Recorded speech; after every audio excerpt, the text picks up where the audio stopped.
Welcome to Strip Cover Lit, where we squeeze the bigger picture out of literature. I'm Adrian Fort, and we are here for another poetry discussion. This poem coming to us from Charles Bukowski's You Get So Alone at times that it just makes sense. This poem appears on page 216, and the kissing page 217 is where it concludes. It is titled Me and My Buddy, and it reads as such. I can still see us together, back then, sitting by the river while shit-faced on the grape, and playing with the poem, knowing it to be utterly useless, but something to do while waiting. The emperors, with their frightened clay faces, watch us as we drink. Li Po crumbles his poems, sets them on fire, floats them down the river. What have you done? I ask him. Li passes the bottle. They are going to end, no matter what happens. I drink to his knowledge, pass the bottle back. Sit tightly upon my poems, which I have jammed halfway up my crotch. I help him burn some more of his posy. They float well down the river, lighting up the night, as good words should. This is, again, a poem that would be quite easy to look at one time and just on keep a reading. It would be another poem that would be very easy to write off as Bukowski picking a figure from history and writing about drinking with him. It'd be very easy to do that. But I think it's about more than that. Why else would you set it at night? Why else would you pick the act of setting poems on fire and floating them down the river? It's for the image that springs forth from that. Especially when you get to that last line, they float down the river, lighting up the night as good words should. There is something very impermanent about that. There is something very impermanent about light in general. This is perhaps to suggest that the impermanence of words, the impermanence of art, and the impermanence of fire or light are all comparable, and that they should be. And not just that they are impermanent and that that is the way that it should be, but that impermanence matters to whom it matters while it matters. This is a very strange way to say that light illuminates what you need to see when you need to see it if you're using it correctly. Bukowski is here making the claim that words are the same way, if not messages in general. Even going so far as to assume to rename poetry posy, to take the proper name of poetry away and rename it something more playful, something which seems more impermanent, perhaps, because of the way in which we see poetry. When you think poetry, name 5 poets. I guarantee you one of them is going to be Shakespeare. Well, Shakespeare lived a few hundred years ago. That's pretty permanent as far as people are concerned. Again, you were also picking a character from history, and you were picking a timeline. The emperors with their frightened clay faces watch us as we drink. And you're taking things which are colossal, and you're bringing them down a few notches by, well, me and Li Po were drinking, and we're setting posy on fire and watching it float down the river.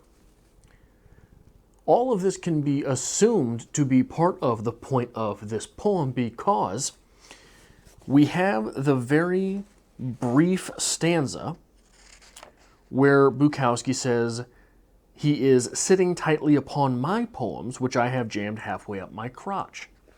He's hiding them. He's coveting them. He is refusing to let those words do what they should, which is to illuminate the night, if even briefly. So, despite the fact, and this might be because in this poem, Bukowski / the speaker / the poet is Johnny Come Lately. He is not assuming, or she, the speaker could be a she, I think, is not assuming timelessness of their own work. They are still coveting it. They're still trying to retain those words for themselves. Whereas Li Po is just setting them on fire, putting them down the river, and they're going to be good for what they're good for. This is the sort of attitude towards art that we get from an individual like Banksy versus an individual like Leonardo. Leonardo, it is thought there are only, by hardcore historians, there might only be 6 true Leonardo da Vinci paintings.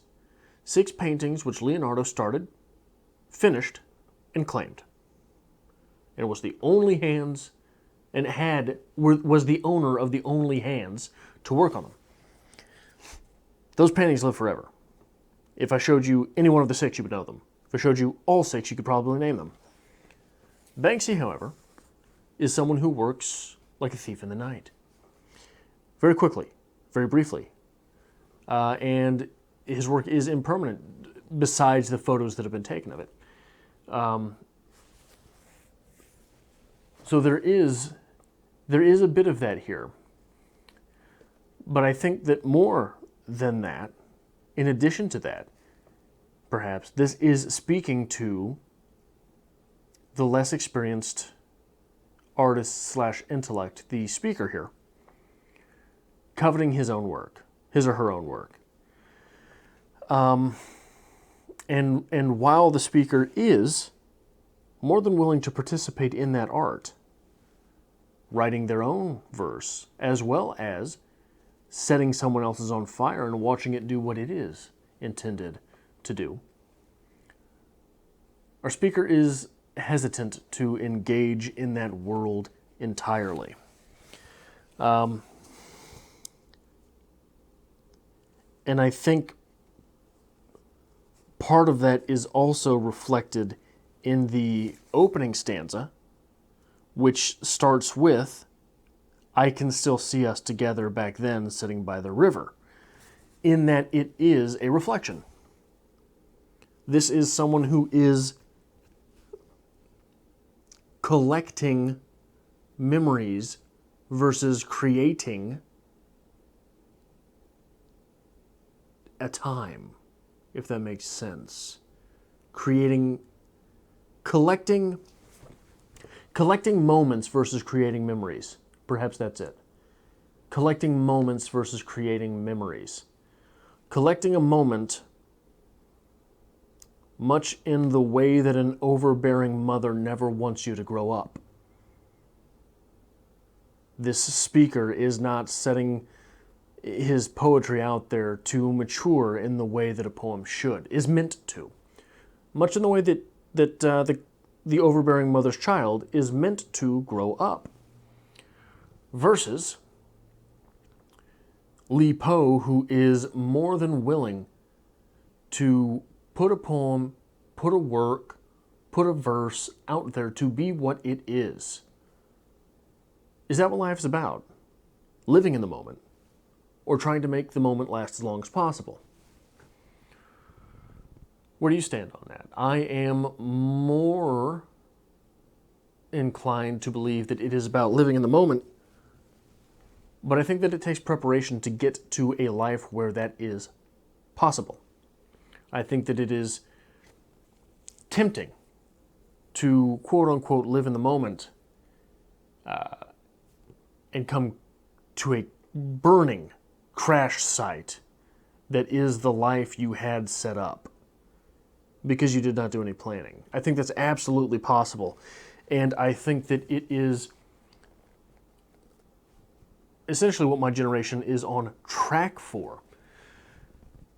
We have a negative savings rate as a country, and my generation is the first generation which is projected to end life in a worse situation than the preceding generation. It's an awful lot of living in the now. That's an awful lot of assuming debt without partaking in responsibility. I just got into student loans, I think, from a Bukowski poem. So that is probably a sign that I should end this discussion.